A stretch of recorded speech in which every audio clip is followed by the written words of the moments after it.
Hello, Ryan here, and welcome to Star Citizen Sunday. This is a weekly show which covers all of the news from the week just past. Be sure to subscribe if you like what you see, and let's get on with it. This week, the roadmap is updated, plus we hear about the medical profession, hacking, and personal inventories. So this week, we had a Calling All Devs with Richard Tyra, talking about many game mechanics that will be coming in Alpha 3.15, which include medical, hacking, and personal inventories. Starting with the healing updates, these will include injuries, and basically each limb has its own health, be that your legs, armor, torso, or head, and you will have your overall health pool as well. And as your limbs take damage, if you consistently keep taking damage to a specific limb, and if you don't heal yourself up using a med pen, for example, then that wear will build up until you have a traumatic injury, like a broken arm, let's say, which will require a proper facility to fix up. Now there is to be 3 tiers of severity of injury. Tier 1 is the highest, and Tier 2 and 3 scaling down accordingly. Now when you have a Tier 3 injury, for example, you will start to suffer the consequences, and at this point you will not be able to just use a med pen to repair the injury, and as such you will see various effects and statuses. Maybe your stamina or speed is affected, you have a lower maximum health with visual changes, and so on and so forth. There are many statuses that can be triggered if left injured, and we will need to learn each one. For example, if you suffer a Tier 3 injury like fracturing your arm, this may mean that you can still use the arm, but perhaps your gun is less stable, so more weapon sway. And you will need to go to a medical facility to remove that injury or that status, as you will not be able to remove it in the field.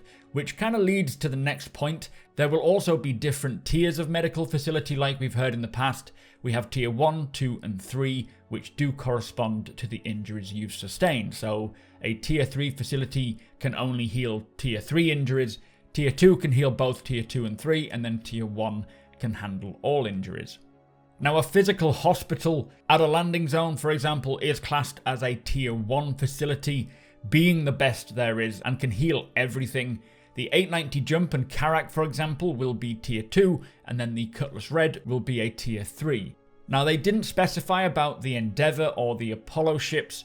I would personally think the Endeavour is still a Tier 1 medical facility. Be that a ship, it is still a huge dedicated hospital. The RSI Apollos I would expect to still have the ability to choose between 1 Tier 1 bed, 2 Tier 2s or 3 Tier 3s. I don't think that's going to change, but they didn't specify here. A Tier 1 and 2 medical facility will have the ability to act as a respawn, so if you have a Karak or an 890 Jump, you can still respawn at those just as much as you could at a hospital. Now a Tier 1 severity injury is at the point where you've taken significant amounts of damage. If it's a Tier 1 arm injury, for example, it'll mean that you will not be able to use your arm anymore, beyond maybe being capable of scaling a low wall just to help you get over, but you won't, for example, be able to climb up a ladder. So from Alpha 3.15 onwards, when this new medical stuff comes in, most of the times that you die in Star Citizen, you will instead go into a down state. This is where you are unconscious and very slowly dying, which could take up to 2 hours or less depending on your injury. At any point while you're in the down state, you can choose to just respawn and wake up in a facility, or you could wait for someone to come along and rescue you. If you receive more damage than your entire health bar, like if you're involved in an explosion, for example, then you will just go straight to death and will respawn in the hospital. More on respawning in a second. For healing devices, the medpen will be able to heal up a person's overall health pool, but it can't heal specific injuries. The multi-tool also allows you to heal up a limb or the global health pool, and it will allow you to scan someone to see what is wrong with them, but it will still not be able to heal a specific limb injury. Basically, for these devices there will be different levels of drugs, and for example the medical tool or the medical gun will allow you to scan a person and maybe see that they can't stand because the pain in their legs are too great, so you could use a painkiller or anesthetic to remove the symptom and get them back on their feet for a short while. Now the difference between the dedicated medical gun and the multi-tool is with the dedicated gun you can decide the levels of drugs that you want to administer to get them back on their feet, instead of just injecting them with a full vial of whatever it is you have available, which will tie into the blood drug level. that I'll get to in a second. Now, the injuries and their varying severities will not just jump on you, they will build up over time, and you will have plenty of opportunities to get fixed up before they get too severe. If you don't have the medical supplies on your person to treat a downed player or NPC, then you can drag them to your medical ship, and there will be a set animation of placing the person on the medical bed. Or just take them in your non-medical ship to the patient drop-off location at a hospital, for example, where they will get the treatment they need. So let's talk about this blood drug level. You will be able to monitor your blood drug level on your HUD, and this will indicate the amount of drugs inside your body. Now, this could be alcohol, med pens, narcotics, and so on and so forth. He did say that there are currently 4 different medical drugs coming, and you will have to balance these so that you don't overdose someone. Deciding which to use and the timers associated with each, indicating how long it'll keep them going for until they need more, so that you can figure out whether you can get them to an established medical facility. Now, all of this is the starting point of the full healing profession, be that as a first responder, a field medic, an ambulance driver, and this is the starting point to allow it to grow to areas where you could take the role of a doctor, for example. Alongside the medical updates, the personal inventory system will carry some penalties with respawning, as your inventory will remain behind with your body if you choose to respawn, whereas if you are rescued, your inventory will come with you. Now, when it comes to respawning, when you die, you will respawn in a designated hospital wearing a medical gown, and so long as you were rescued or died within a landing zone, you will then be able to access your inventory, get dressed, and then head off. If you weren't rescued or died outside of a landing zone and you respawn, then your inventory will remain with your body where you died, but he didn't specifically say what you will do to get dressed. Like, what are you going to wear if you're in your medical gown and you don't have your inventory? I wonder if they'll just provide you with some random clothing. But as I said earlier, all of this is coming for the first iteration of 3.15 around the end of September, and personally it does sound like it is a great system with plenty of depth, even from just the next implementation, requiring more thinking and preparation, and not just simply jabbing yourself with a med pen like we have now, but actively diagnosing what is wrong and treating it accordingly so that you don't do further damage and give yourself or another person the best chance of survival. As I say, there will be a dedicated video talking more specifically about the whole medical profession, so be sure to subscribe if you don't want to miss that. Now, next up, they spoke about personal inventories. They are moving away from the current PMA or the Personal Manager app to a much clearer drag-drop system, moving the items on and off of your character, which will be visually represented on your inner thought system. Now, the inventory available to you will be contextual to where you are and what you have made available to yourself. For example, what you left in your ship or in your hab or on your person, and you must be in the actual location to access that inventory. So for example, if you're out on a planet in the middle of nowhere with only yourself, you will only have access to what's in your pockets or in your backpack and nothing more.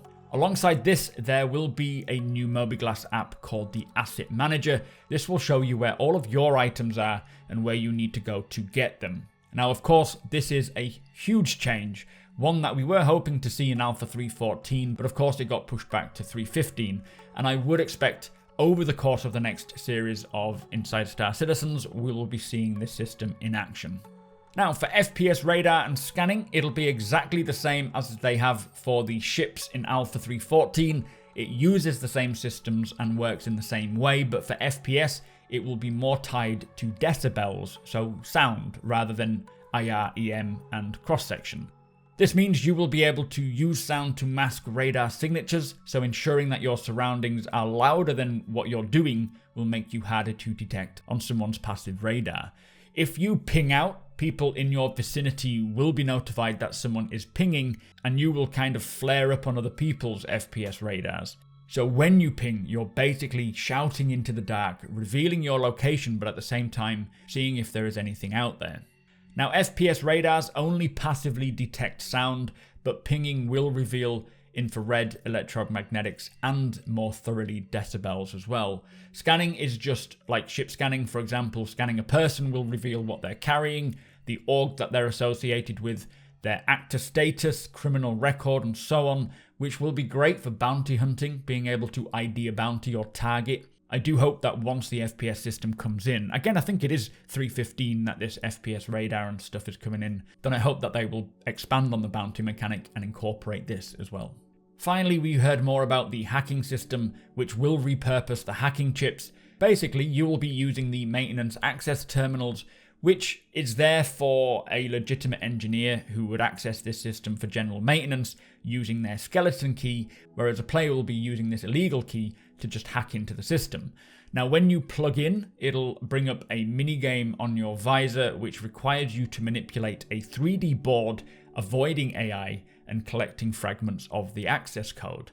After you find them all, you can then put them in and gain access to whatever it is you're trying to access, be that a door, a terminal, power systems, elevators, or whatever. There's probably a whole list of options there.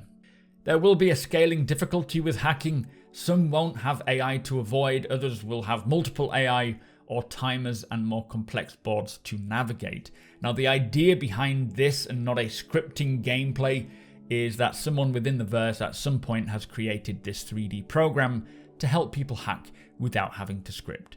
They said they will slot this into some FPS missions to make them more interesting when it comes along in Alpha 3.15. So some pretty interesting updates and game mechanics on their way, and I am really happy to hear how these are shaping up. Medical and personal inventory, in my opinion, are going to be two huge game changers when they do arrive, completely reshaping how we play in the PU, bringing it more in line with where Chris Roberts wants it, and I really can't wait to see how that feels.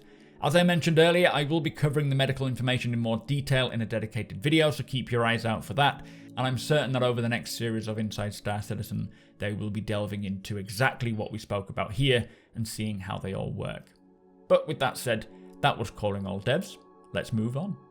So also this week, the roadmap was updated, which I have covered in a separate video linked in the description below. The Galactopedia has had many new additions, and finally Chris Roberts spoke about server meshing, iCache, and many more important systems, which I will cover in a dedicated video sometime next week.